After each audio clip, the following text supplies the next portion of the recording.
ہے ہندوستان میں اردو، اسی زبان میں ہندوستان زیادہ ہے۔ ستم رسیدہ ہے،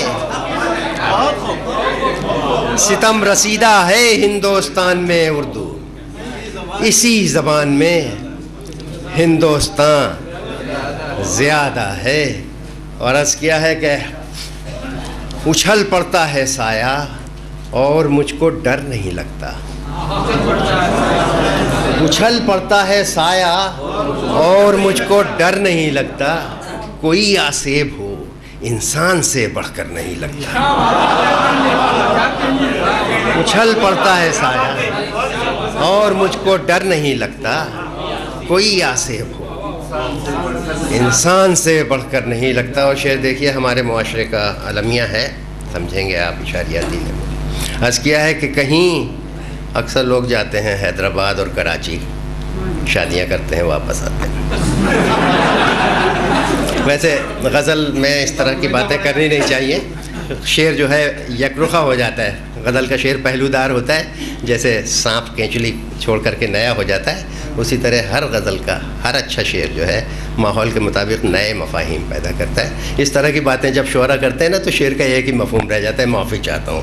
بہرحال عرض کیا ہے کہ کہیں کچے پھلوں کو سنگ باری توڑ لیتی ہے،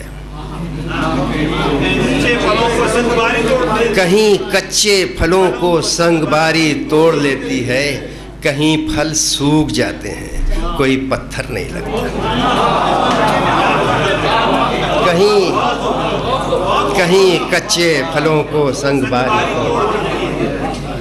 کہیں کچے پھلوں کو سنگ باری توڑ لیتی ہے، کہیں پھل سوکھ جاتے ہیں کوئی پتھر نہیں لگتا۔ اور یہ شعر بھی دیکھیے کہ ہزاروں مشکلیں ہیں دوستوں سے دور رہنے میں، ہزاروں مشکلیں ہیں دوستوں سے دور رہنے میں، مگر ایک فائدہ ہے پیٹھ پر خنجر نہیں لگے۔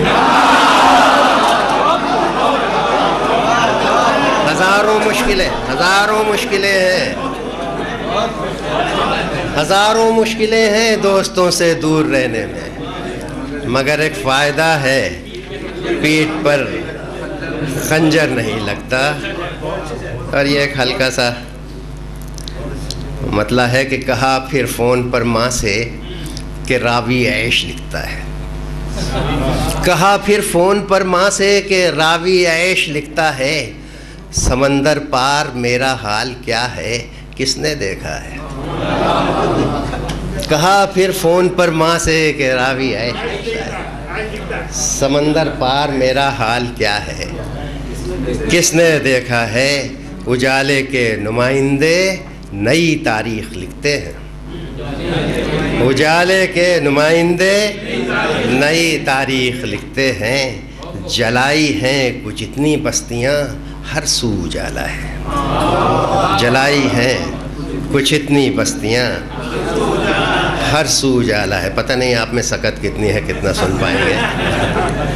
عرض کرتا ہوں کہ اتنی نوکیلی کرنوں سے پودا تو جل جائے گا، اتنی نوکیلی کرنوں سے پودا تو جل جائے گا، لیکن 10-12 گھنٹوں میں سورج بھی ڈل جائے گا۔